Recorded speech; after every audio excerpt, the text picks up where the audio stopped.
Richard Wellman, good to see you. Joe, it's a pleasure. Thanks for having me on your podcast. Anytime, anytime. So, for the listeners out there, Richard Wellman, also known as Dr. Wellman, we go way back. We used to work together actually at a machine learning startup, which we'll probably get into at some point. So, he's somebody who's, I guess, perspective and history in the machine learning field is one I greatly respect.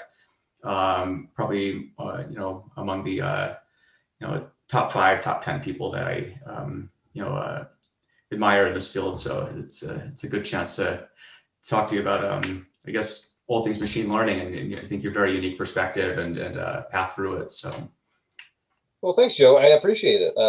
We worked together many years ago, and I was really impressed. You were somewhat of a noob, kind of our junior employee at the time, and you've done a lot of great stuff since then. So, cool, thanks. Yeah, yeah, it's kind of fun. So you've seen a lot of things in the machine learning field. I guess what got you started in machine learning, and I suppose when did you get started? great question. So, my original background is in pure math, though I was really always interested in AI. And I think if I'd had the right kind of opportunities in college, I probably would have ended up in AI. But at that time, that probably wouldn't have been such a great idea. I might got stuck in the second AI winter. Yeah. But in the late 90s, after I finished my PhD in pure math, I got involved in this really interesting online math education thing, which at the time was really novel, the whole idea of doing that. So the fact that I was writing in this language called Java was just awesome. No one had ever heard of such a thing before. And we were collecting data from all of these different sources. Um, and at the time, I was working on what I thought was a statistical learning project. I'd certainly never heard the term data science before. Um, I, I'd heard machine learning. I think Mitchell's book came out, about that time in the late 90s. Um, but for me, it was just a really interesting problem in applied statistics on what at the time was a really large data set. The idea of collecting interaction data from thousands of students across the globe in real time was just a really novel idea at the time. Now that would be, standard kind of thing, but at the time that was pretty surprising thing to be working on. So that's how I got started. It's really cool. And I mean, you mentioned statistical learning. I think when we were working together, it was either called machine learning or statistical learning. Actually, we call it artificial intelligence is still a bit of a bad word because we get into AI winners in a bit. But I mean, can you walk through the difference of what statistical learning is versus machine learning, and then maybe what you think data science is? Oh, really good. And that's a great question. I've seen the evolution of the concept of data science over the course of a couple of decades, and it's certainly both in practice and um, as I've heard people use it, changed from time to time. But let's go back to the original one, this notion of statistical learning. So uh, there are many different paths, I think, where what we see as modern machine learning and AI came from. There's one path through statistics that has a very long history, going back, decades and decades.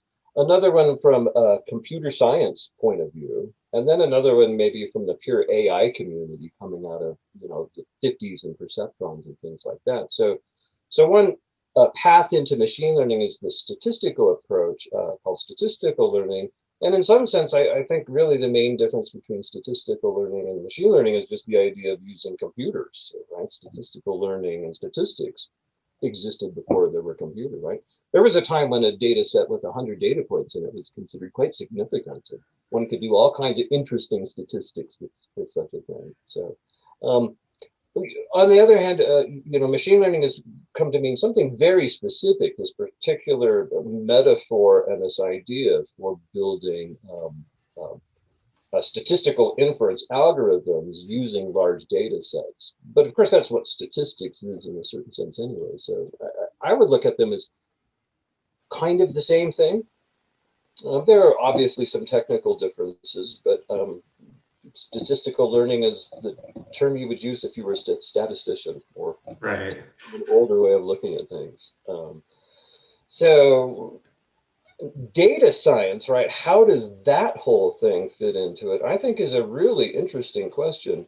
Uh, one common theme that I've seen over the course of the years when I've worked on projects, I've had many opportunities to work on things that were called machine learning projects or even AI projects.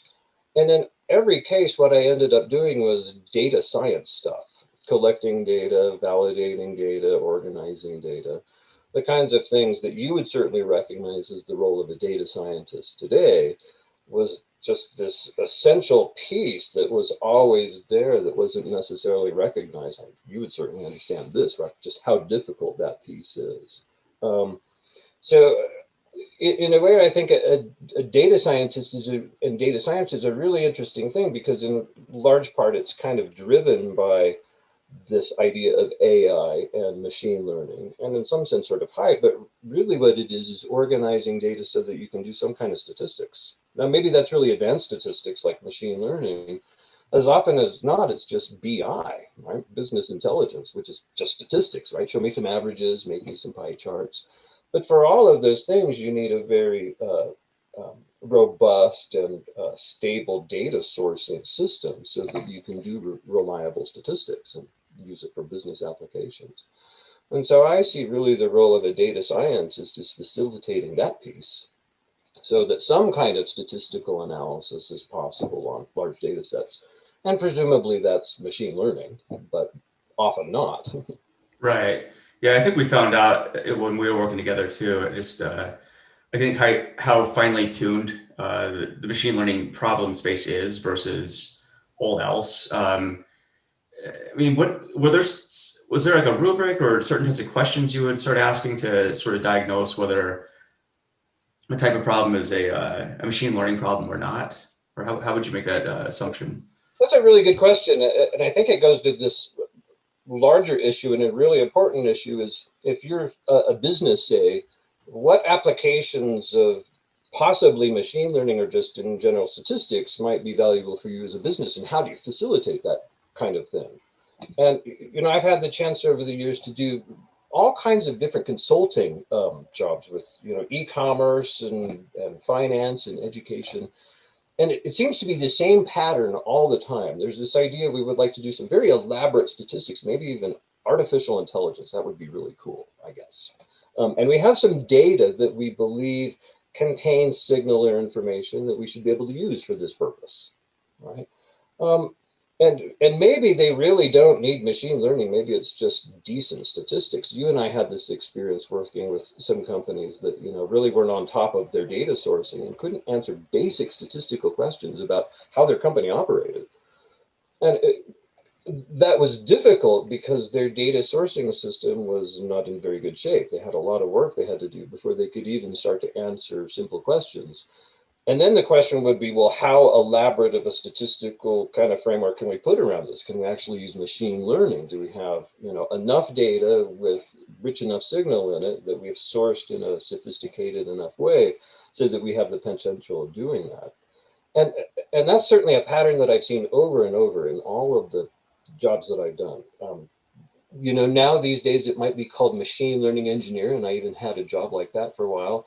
And it ended up being a data engineer, build a data lake in Amazon, right? We didn't do any machine learning. We were a long ways away from actually instrumenting machine learning statistical inference algorithms to solve business problems. They were some distance away from that. It could have happened because there was a rich enough data source, but there was a lot of work to get to that point. So maybe in a roundabout way to answer your question, I get the same question all the time when I do these things. We would like to do machine learning. Well, what kind of data sources do you have? And is it plausible to answer? Do you have a question that you could answer with machine learning that would be valuable to your company? And then do you have a data source that would potentially lead to that? And then if you have that in place, well, then how difficult is it going to be to put all that stuff together? Which, of course, you would know a great deal about that. Yep. Yeah, started a whole business around it. So a good idea for a business, because I think there's the notion of there's value to be extracted from data sets is a very reasonable one in general. But it's a lot harder than dropping a magical machine learning algorithm on a database and something good happens. It's not that simple. yeah. When we were working together, I mean, I think we were at the very early stages of AutoML, for example, right? So I mean, the assumption was we could throw math at any data set and you would get magic results. And yeah. Well, I'll tell you what, it was certainly the approach of the marketing department that all you had to do is stick this magical thing on your data set and, magical things would happen. I think a more nuanced take on that would be there is this piece of this data scientist process that is extremely time consuming, where you would look through many different possible machine learning models to try to find ones that give you good results on evaluation data, right? Generalized well. And that's a very time-consuming process, and the kind of things that maybe a decade ago a data scientist would have spent a great deal of time on. And that would have been really fun to do that, right? Put different models together and evaluate it and, run scikit and all the kinds of stuff that I do with my intro machine learning class. But that's not scalable, right? There's no way that you can do that in some kind of continuous integration and development environment. So the approach that we were trying to take at that time is perhaps you can automate this one piece of it that's, can basically be run by an expert system and a huge amount of computations on CPU computers that would potentially find the optimal model from a list of models that one might naturally look through. So that was the business proposition. But first, the problem that we ran into is that very few companies were really in a position where they could even viably use that technology and extract value from it in the first place. Yeah. I sense it's getting better. There's definitely a recognition of companies. I think now, if you fast forward to today, where I think companies are taking data infrastructure a lot more seriously, and it's interesting because now the types of companies that probably had challenges back in the day now, or I think at the cusp of now being able to do probably pretty rudimentary machine learning, but machine learning nonetheless. I guess, what are the types of problems where you would see machine learning being a good fit versus the types of problems where maybe it wouldn't be a good fit?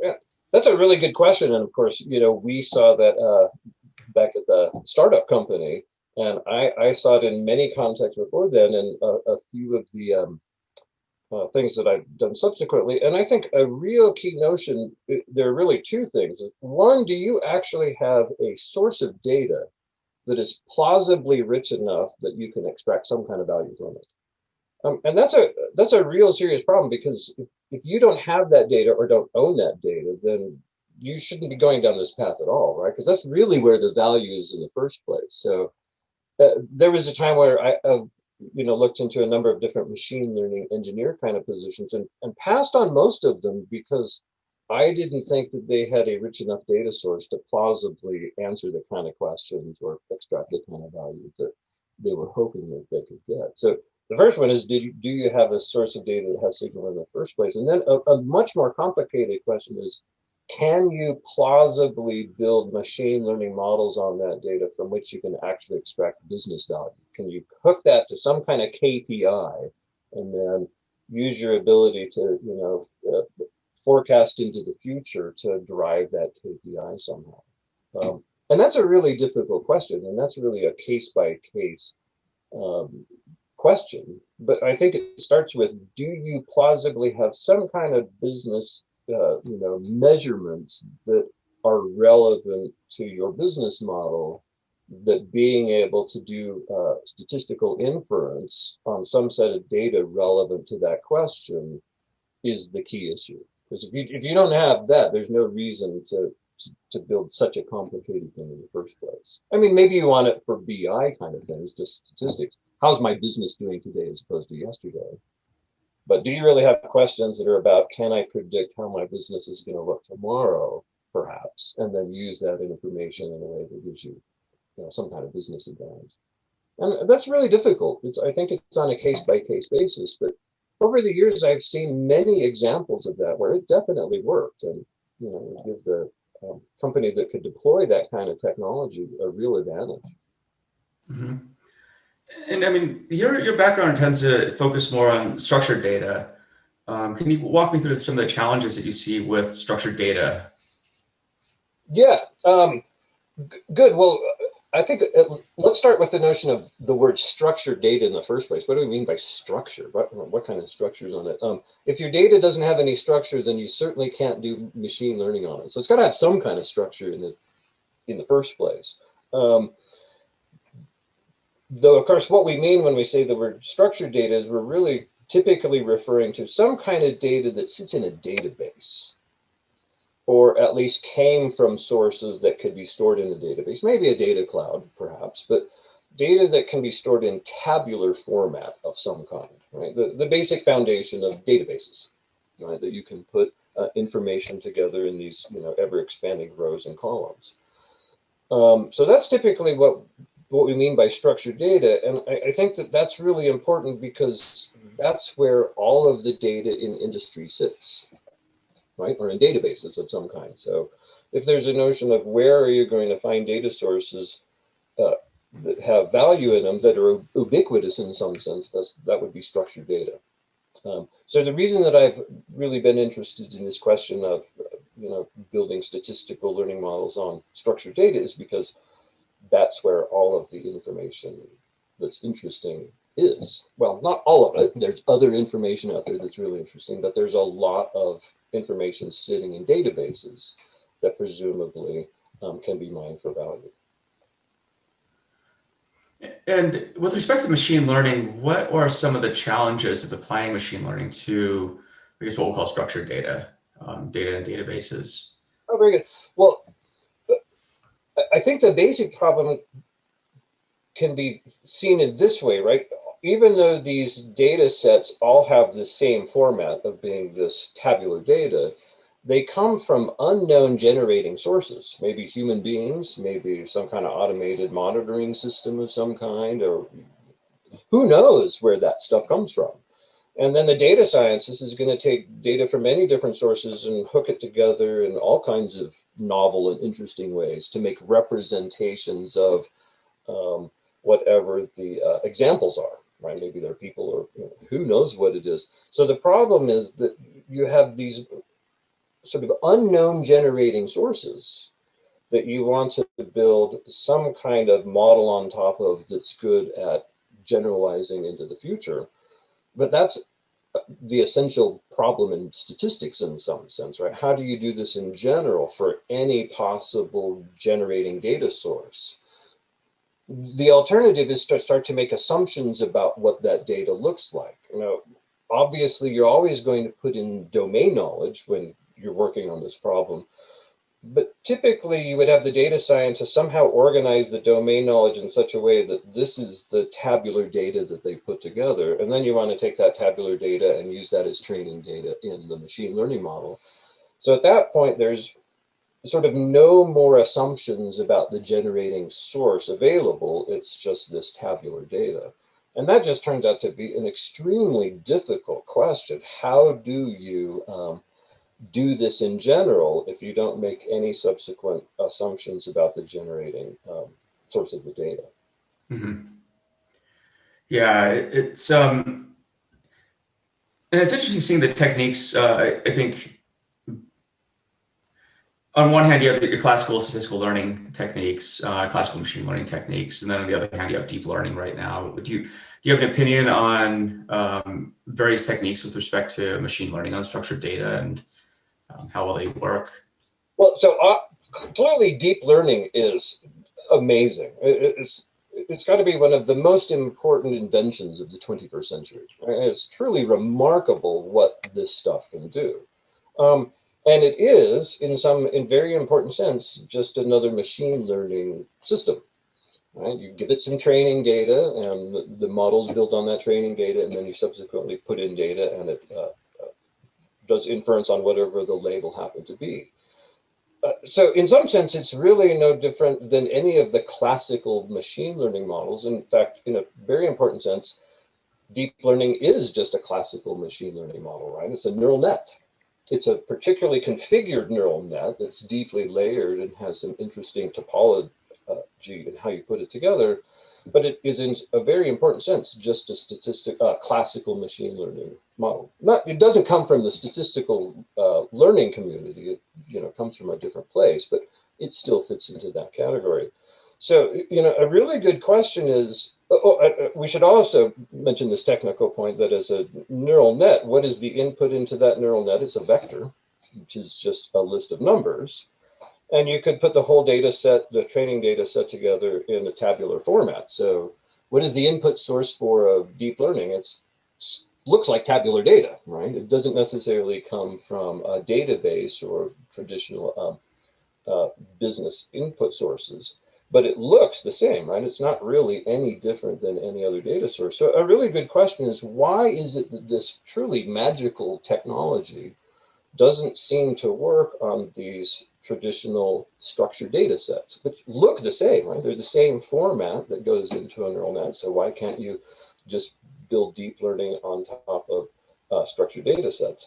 And the answer is, it just doesn't seem to work. Now, I'm going to get myself in trouble there because there are, any number of people who work on deep learning and are very committed to the idea that perhaps you could apply deep learning to structured data sets. But as a practical matter, if you look at what deep learning applies to some, 8 years after the start of the deep learning revolution, if we pick AlexNet in 2012 as a starting spot, it doesn't apply to structured data. The amazing results come from image data. It also comes from natural language applications, which are truly phenomenal. I mean, GPT-3 is just unbelievable. It's just amazing. So it works in the end, certainly, board games and other problems in the AI set. But for some reason, it does not apply to this sort of broader problem of general structured data sets. And that's really vexing. Why is that the case? Because one would like to think that this revolutionary technology clearly ought to apply in this general business setting, but it doesn't. And as evidence of that, we could point to, say, Google's new Auto ML system for structured data, and that thing is definitely not deep learning. Now, perhaps it uses some deep learning for some of the feature engineering and for the data scientist tasks that lead up to the machine learning models, but that Auto ML thing doesn't include deep learning. It's the traditional machine learning models and, a sort of contest between them and a brute force sort of method. So at least Google appears to think that deep learning doesn't work for structured data. So this is a really vexing question because it should. And in fact, perhaps the really important lesson from deep learning is if you train on very large data sets, you can get extremely impressive predictive results. And at this point, where we have very large data sets, of course, very large depends on the era from time to time, but at this point, it's very common for a company to have what we would consider very tall data sets. And you would think that those would be the perfect kinds of things to plug into a deep learning system to get even better results. But not only did they not get better results, they continue to not get very good results at all on such data sets. So it's a very vexing question, and one that I found to be really interesting and have thought about a lot since we parted ways many years ago. Why is that the case, that deep learning won't work on structured data, which seems to be as valuable of an application for deep learning as one could imagine? I mean, any hunches as to why? Well, I think that the main reason, there are a few reasons, but I think the main reason is that deep learning, and again, I might get myself in a little trouble here with all of the deep learning experts in the world, and I'm not one of them, so I should admit that. But from standing to the side and looking at it, deep learning does not appear to me to be a general purpose machine learning system that we just a moment ago discussed was necessary for structured data sets. In fact, the deep learning applications that I'm aware of make very detailed and elaborate assumptions about what that data is. I'm considered the most, one of the most successful of deep learning systems, a convolutional neural network. Right? That thing assumes that the data that you're plugging into it comes from an image. And so the individual inputs into the neural net are not orthogonal measurements like you would expect for structured data, but they're assumed to have detailed relationships in terms of their spatial relationships to one another. And that information is encoded into the convolutional neural network in a way that can't be possibly removed, right? That thing will only work on data that comes from an image. And if you try to apply it to any other kind of data, it will not work because it makes this critical assumption about how the measurements are put together. Perhaps even a more striking example would be the kind of deep networks that are used in natural language processing. In that case, right, the assumption about the inputs into the neural net, which often say represent words, well, that's the assumption about language itself, how everything is related to everything else. So those are, in a certain sense, very specific applications. Now, they happen to be specific applications to extremely valuable problems, so that's a good Yeah. thing, but they're not general purpose at all, right? Now, there is this notion that perhaps you could configure the topology of the deep network for any possible problem. And in fact, there are mathematical theorems that say there is a configuration for a deep network for any problem. So it seems reasonable that all you've got to do is just figure out how to wire the thing together. And ta-da, it works on, you know, I don't know, web traffic data. Right. Right? But the answer is it doesn't. No one has the slightest idea, as far as I can tell, of how you're supposed to wire this thing together so it would work on web traffic data. And I think you could spend a whole lot of time with TensorFlow and never actually get a neural network configured properly to work on CRM data or something. I mean, I found that using machine learning on unstructured data, again, as you pointed out, all data has some sort of structure, otherwise it couldn't do anything with it, right? But image, audio, natural language, I find it's actually easier to do machine learning on those things than it is to do it on structured data. And I think part of the reason is structured data, I would say, is almost the least structured of all those types of data, in the sense where it is derived from human generated sources typically, right? And so, and from databases. So you're joining tables together that were pre-configured, not as an image, not as natural language, but as who knows, right? And so maybe part of the reason that deep learning is having a bit of trouble too is because there's actually more, I guess, noise in the data. And you could try feature engineering techniques. I mean, I'm curious to know if you did, as a thought experiment, if somehow you would, use feature engineering to reduce the topology of the data down to something that resembled an image, for example. That's a good question, Joe. Let me spend a moment on that, because I think that's a good one. And here's another reason why I think deep learning actually just won't work on what we call structured data. If you think about those two examples that we're talking about, images or natural language, as you know, when you build the vector representation of that data, it's typically a very long vector, a very high dimensional vector. Right? If you think of all of the pixels that you see in an image, right, and lay them out in a single row, that's a huge number of dimensions, if you will. And the same is true for word bag vector representations that you might use in natural language processing. So the data points that you put into deep learning are in extremely high dimensional spaces. And there's something called the curse of dimensionality in machine learning. Perhaps you've heard of this. We ran into this a few times. Pretty famous concept, and it has a number of different interpretations. So I'll give you one for the context that we're discussing it.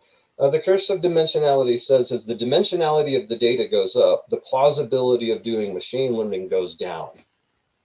Okay, and if you end up in a very high dimensional space, the possibility of doing general machine learning it just won't work.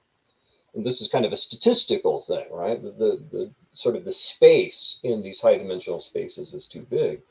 So another thing that's really peculiar about deep learning is it's working in precisely the kind of space that you would expect a general machine learning system not to work.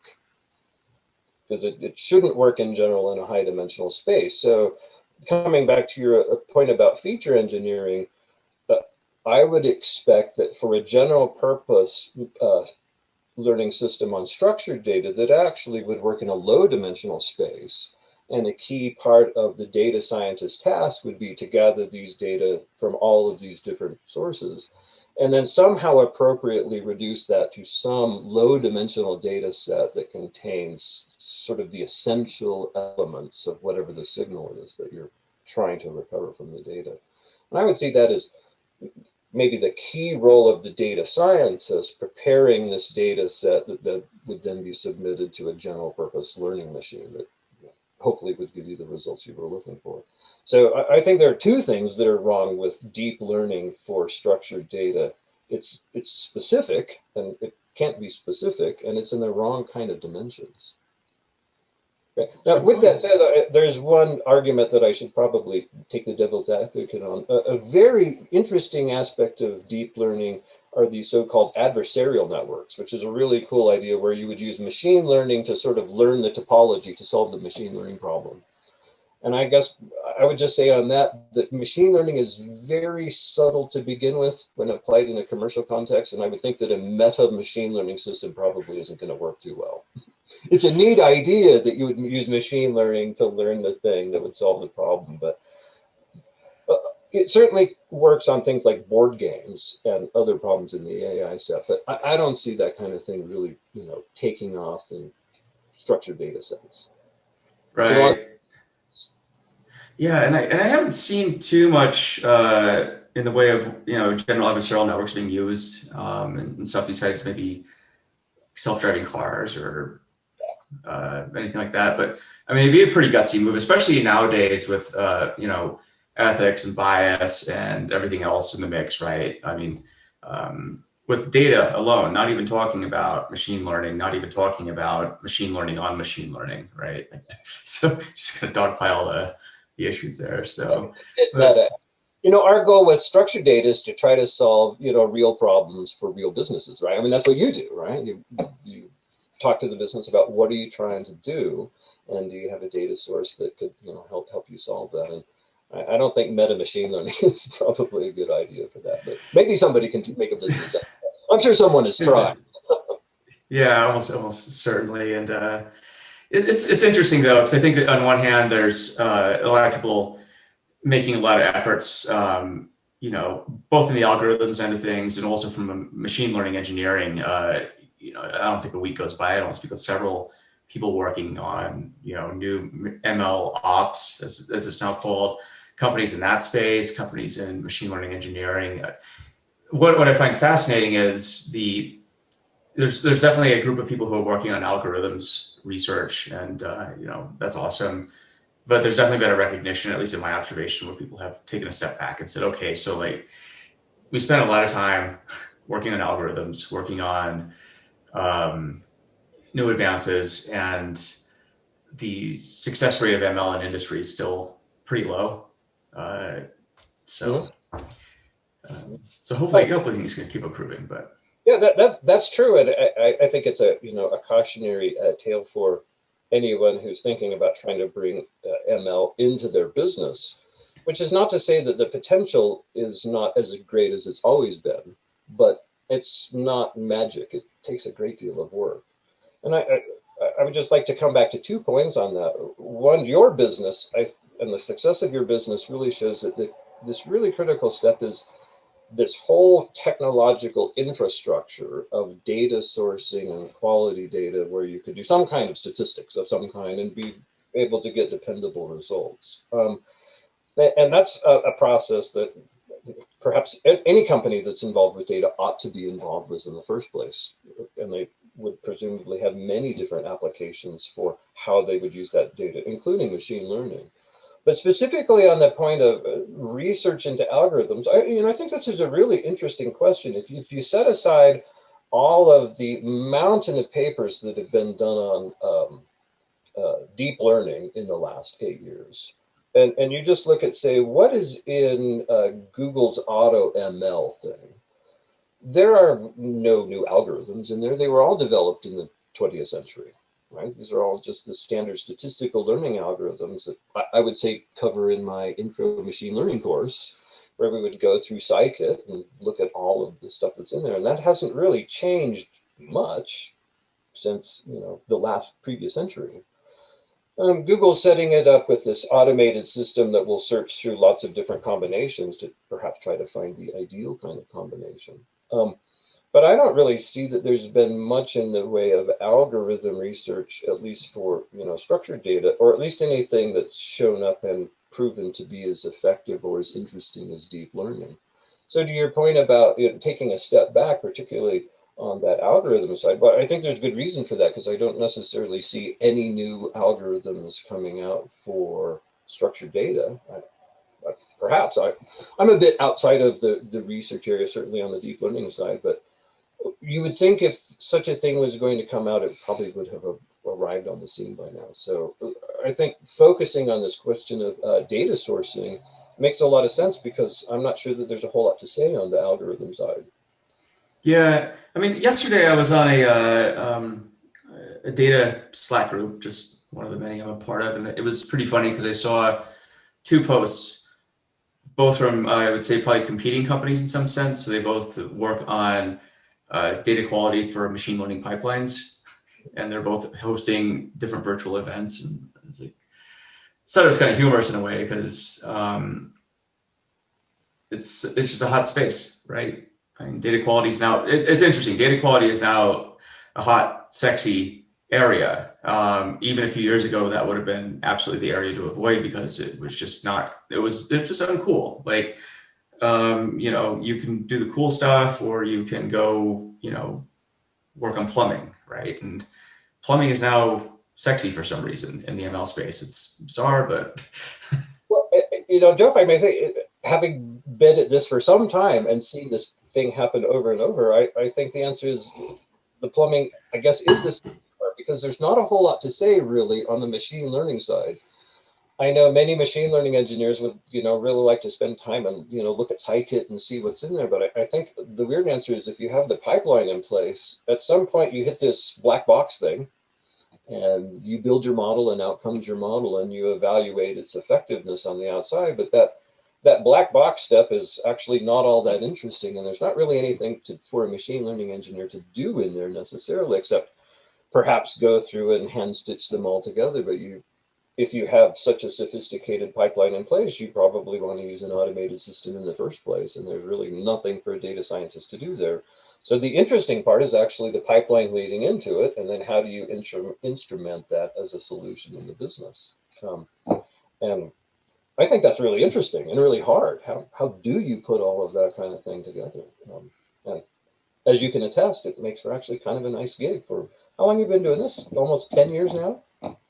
Yeah, this and I mean, I jokingly call myself a recovering data scientist because a lot of the work that we were doing back in the 2000s, or I was doing, was data science, like getting data together, optimization, forecasting, and I guess, yeah, and along the way, data, all the unsexy things are still prevalent today, right? So I don't know if they go away unless there's like ML that cleans data or something, which I think people are working on as well.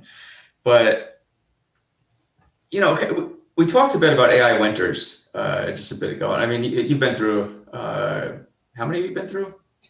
Well, by my count, there's been two of them. Of course, Wikipedia could probably tell us, exactly the right number, right. But I think there've been two. And let's blame it on the marketing folks because it's, usually their fault. This notion of overhyping what machine learning can do or what AI can do. And perhaps from our perspective now, it's really about what can AI be applied to in an effective way. I'll date myself here in a significant way, though I'll admit I wasn't actually around for the first AI winter, but I think that really comes from the very first neural net, the perceptron, and the idea that there's a training program for this thing that will work on these newfangled computers. How cool is that? All problems in learning have been solved. Sign up and magic, will happen. And that didn't turn out to be the case. And the original promise of, this thing sort of died off. And in a certain sense, really didn't come back until the BAP propagation algorithm of the 1980s, which made a layered neural network possible to train. And then, of course, there are these mathematical results that say any function whatsoever can be approximated by a hidden layer on neural network. So there's the solution to all learning problems. Wonderful, sign up. We've solved everything. And that turned out not to be the case. And after a great deal of capital was expended on these magical solutions that didn't ever appear, we found ourselves in the second AI winter. That's about the time I was coming up, in about the 80s and early 90s, when once again the promise of AI didn't come through and was overhyped. And that really changed, of course, in this century, with the advent of much larger data sets. And I think in some ways this is, a key driver for why machine learning and AI is suddenly applicable, is we have large enough data sets that can contain signal, which can be extracted by the algorithms that we currently have available, that can be used in actual, business kinds of applications. And that really wasn't possible until we had the kind of computation power available not only to run those algorithms, but the computational infrastructure to start generating those data sets in the first place. Right? If your data set is iris, you're not going to make a whole lot of progress on machine learning. But now that we have these data sets with 100,000 rows in them are ubiquitous, that really changes the ballgame of what's possible to do with these statistical learning methods. Do you think that like this time is different, or do you suspect that there might be another AI winter? I can't really see that happening, certainly with the success of deep learning. I mean, that thing clearly works, and when it applies in the context it works, it's magical. So AI is definitely here, and its applications will continue to grow. So I don't necessarily see, the sort of wholesale, man, that thing didn't work, we got to try something else entirely. But we certainly continue to see this endless push of, here is the next thing that we think machine learning will apply to. And that's where things get sort of a bit sketchy, I think, right? How many things will deep learning apply to? Well, if you ask the deep learning community, it sounds like about everything. Right.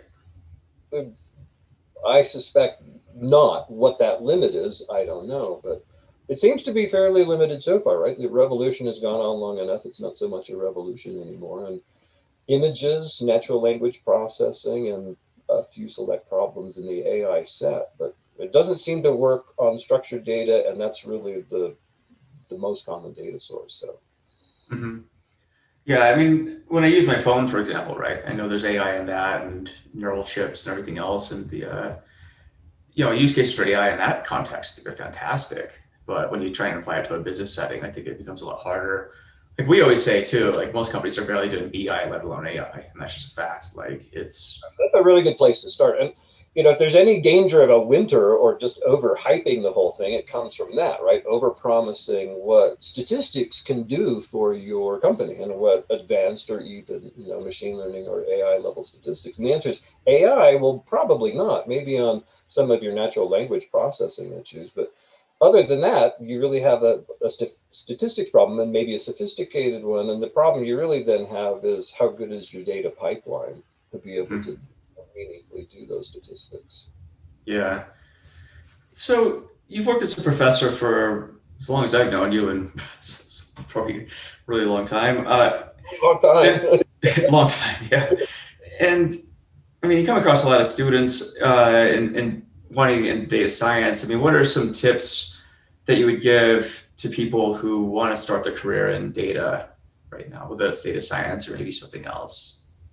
That a great question, and I do get that all the time. And I do think that data science in general is a great career to go into. And if you're going to be in high tech and any kind of software engineer, you're probably going to be touching data on some level. So, in some sense, you probably should be a data scientist on some level. Um, a lot of the students that I talk to have this notion that what they'll do is spend a lot of time with machine learning algorithms and coming up with some kind of AI. And that's probably not going to happen. Probably what you'll do is work on building a really complicated and interesting engineering infrastructure. for data to pass through. As a data scientist, right, I think it's about having some domain expertise in the particular area you're working in, right? So you happen to be a software engineer, but you work in finance. So you understand the issues in finance, you understand what the business problems that are being they're trying to solve, and then you can work as the data scientist. And how would you gather data from appropriate data sources and put it together in such a way that that data could plausibly contain signal that would be useful for the business problem?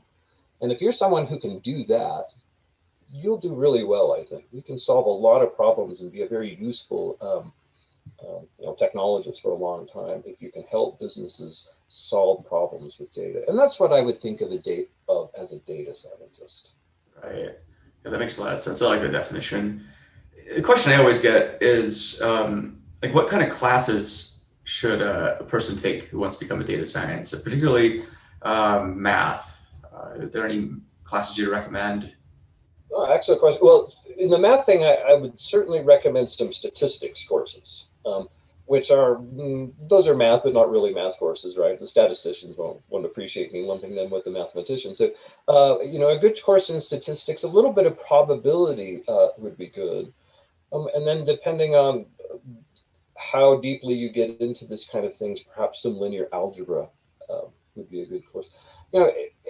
Anyone who does a computer science degree at a good university is going to see those topics. Where I'm at right now, Colorado College, right? That's pretty typical for computer science majors. Specifically those that have of a bit more of a mathematical bent, because you can obviously go into computer science and never go anywhere near mathematics, right? Right. And many would like to do that, and that's perfectly acceptable kind of approach for a computer scientist. But if you're interested in these kinds of things, the typical curriculum is okay. Now, some institutions may not be as modern as other ones, but if you're doing, discrete math and linear algebra and some statistics, that's probably a good place to start. Then the question is, if you really want to do deep learning, well, then you need to know some tensor calculus probably, and that would be a different level of mathematical sophistication. Yeah, I think one of the books, I mean, when we met, I think SVM's support vector machines were still the rage. And so I think you gave me a book recommendation on like kernel transformation analysis or something. I can't remember the book, but it was. I probably still have that old thing. Yeah, I have it. It's right over there. Yeah, and it's interesting how much I suppose things have changed in terms of the focus of the math to some degree, and it's also interesting what hasn't changed. So, well, the SVM was an interesting, I guess you might call it an interlude, and those people who are still working on it will not appreciate that characterization for me. But when I first started getting involved in this kind of things, SVMs were definitely all of the rage, right? And that was the thing that was going to finally, end the second AI winter caused by neural networks that wouldn't work on CPUs properly.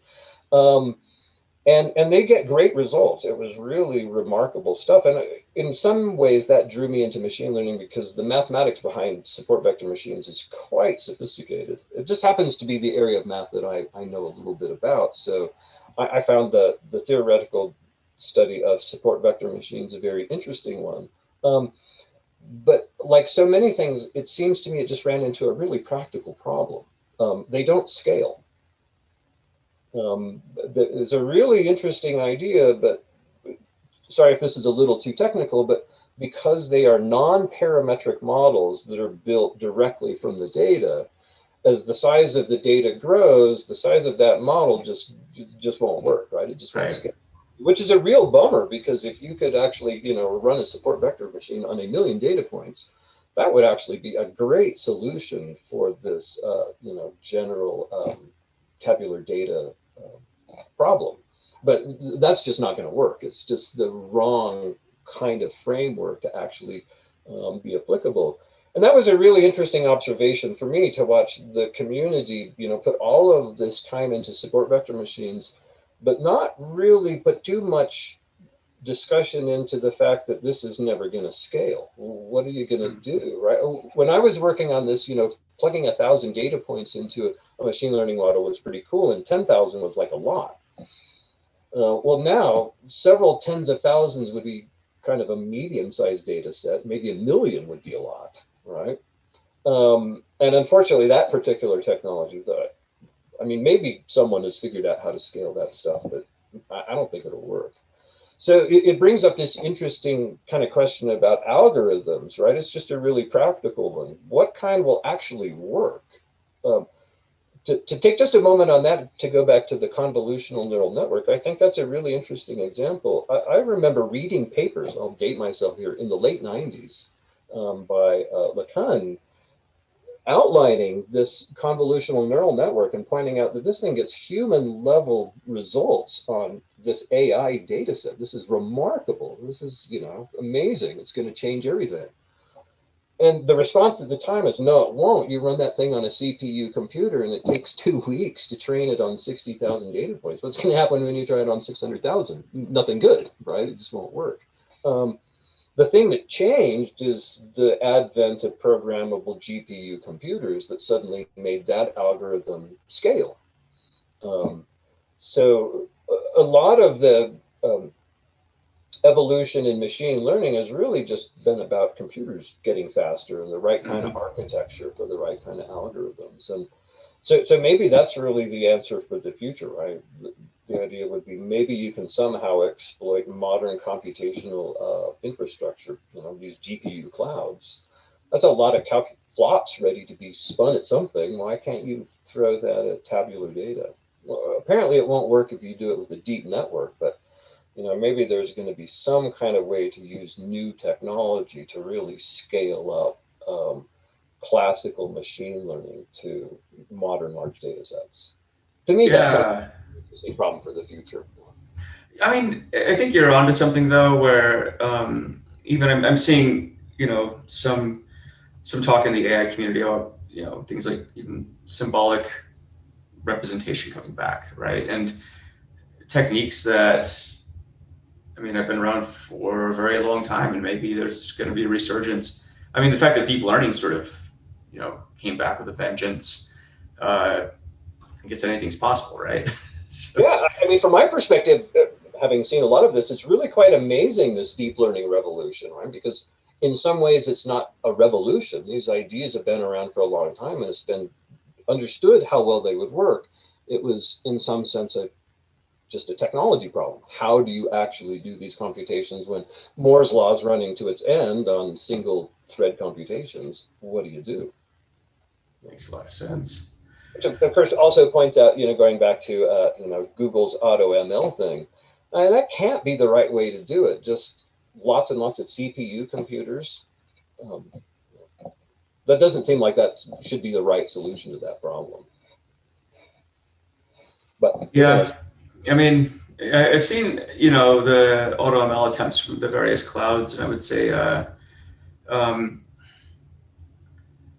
they're passable, but it still doesn't get away from the fact that it's all about the data set that you give it, right? And so again, it's just, part of me thinks that the problem with the structured data,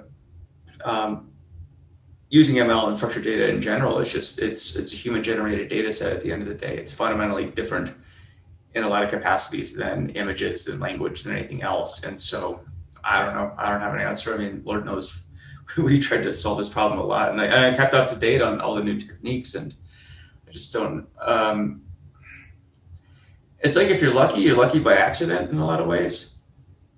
I think that's really true, and in a certain sense, it's quite unfortunate. If you were to say unpack auto ML, Google's auto ML, and you looked at the solution that came out of it on a given data set, it is probably a random subspace forest, probably. If you look at Kaggle competition data, you would definitely come to the conclusion the best possible thing that you can apply to structured data is random subspace forests. Now, just to talk about that in some technical detail for a moment. So you start with your typical very wide data set, often sparse, and you simply throw away most of the measurements, and you pick a random small subset of the measurements, and you say the vast majority of the measurements we made don't matter, and there will just be some small subset of them. And the way we're going to separate the data, if it's a classification problem, is do hyperplanes that are perpendicular or orthogonal to the measurement axis. And put a few of those together, and we will assume that that simple structure will separate our data set. Well, to me, that is extraordinarily pessimistic, right? That you're going to be able to separate your data with something that simplistic, I think goes to your question about just being a bit lucky. If you get something like that to work on your data set, you probably did get lucky. It was so easy to separate that something that simplistic could work. I think the problem is, well, what happens if you have a slightly more subtle signal inside of that data? If you have a classic separation problem, right? And maybe it could be separated by a hyperplane separator. It's just not perpendicular to the coordinate axes. Well, then a random subspace force won't work. And that's extraordinarily simple, right? That problem that you're trying to solve, just slice a hyperplane between those things. And if you imagine that it's nonlinear, well, then you just reach the conclusion that the tools that you're using in something like AutoML just can't solve those problems in the first place. Well, maybe data generated in structured data sets just isn't that interesting and doesn't have signal in it, but that seems extremely pessimistic to me. Right? I think it really comes down to the tools that actually get used at the black box state are just not that sophisticated. They're tools from the 20th century that just were not really designed for very large data sets that presumably have nonlinear relationships that a general machine learning system should uncover. So I'm not saying anything that hasn't been said by many, Right. much people than me over the course of many, many years, right? This is the basic problem in machine learning. How do you do that? Or machine learning for structured data. Though we should also mention that that's exactly what deep learning does too, right? It separates data in extraordinarily complicated ways. In fact, it does it in ways that are really surprising. How does this thing actually work and generalize and not just hopelessly overfit to the data? I'm not sure that anyone really knows. Again, with an acknowledgement of all of the many papers that are written on that topic, I'm not really sure anyone knows exactly why deep learning works. But of course, you can go get a PhD and find out what the current thinking is on that topic. Yeah, for me that time's probably passed, but we'll see. So you've got other interesting things to work on. Yeah, and I talk quite a bit with people in the space.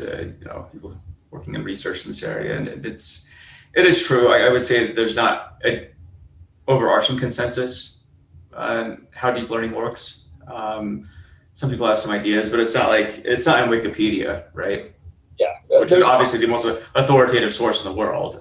Joking, but it's not like you can just Google this and it shows up like on the first page, right? There's still a lot of work to be done, but it's still early days too. And who knows? I can't imagine that deep learning is like the end all be all either. I don't think we've seen the end of deep learning for sure, and deep learning is not the final answer on this stuff. It's pretty obvious to me that it is not the answer on structured data, and that seems like an extremely valuable thing to work on. Much less what else could be solved in the AI set. But having, like you, worked in industry and worked on many practical problems, I tend to be a bit skeptical about these things. And I've been told for a long time that self-driving cars are just around the corner. Sounds to me like that might be a little harder to solve with deep learning than one imagined 5 years ago. Mm-hmm. Yeah. So I think it's part of it's partly a height problem too, where I don't know. I've always had some reluctance to machine learning marketing departments, but I don't know. Part of that is cynicism, I suppose, right? And maybe well earned, maybe. Well, I think it's not. We've been through a bit of a trip. You and I sat through several meetings where we heard the marketing department say something and just think, really? Yeah, I gotta go build that now. Put that on next week's sprint. That'll be no problem at all. Awesome. Well, I think that's a good place to end it. Is there anything else you want to add before we close out? No, thanks, Joe. It was great to talk to you about such a somewhat obtuse topic, but I guess for those of us who consider ourselves reformed data scientists, not so much. Yeah. No, I really appreciate it. And once again, I'm really pleased to see how you've turned it into a successful business. Good for Oh, you. thank you. Thank you. Much appreciated. So, yeah, likewise. I'm stoked to see that you're still in the field, grinding away at it. I mean, I think you grinded away in obscurity for a number of years before machine learning was anything resembling interesting or cool. It was interesting to you, but it didn't have the publicity it does now. So, I mean, that's awesome. You've kept with it for a really long time. Well, So, it is an interesting topic, and it has been sort of an interesting experience to watch many of these ideas turn into really valuable stuff. And just think, I probably should have paid a bit more attention in my business class. well, if you go get your PhD in business. So, awesome. Well, Richard, it's been fun. So, take care, man. All right, see you.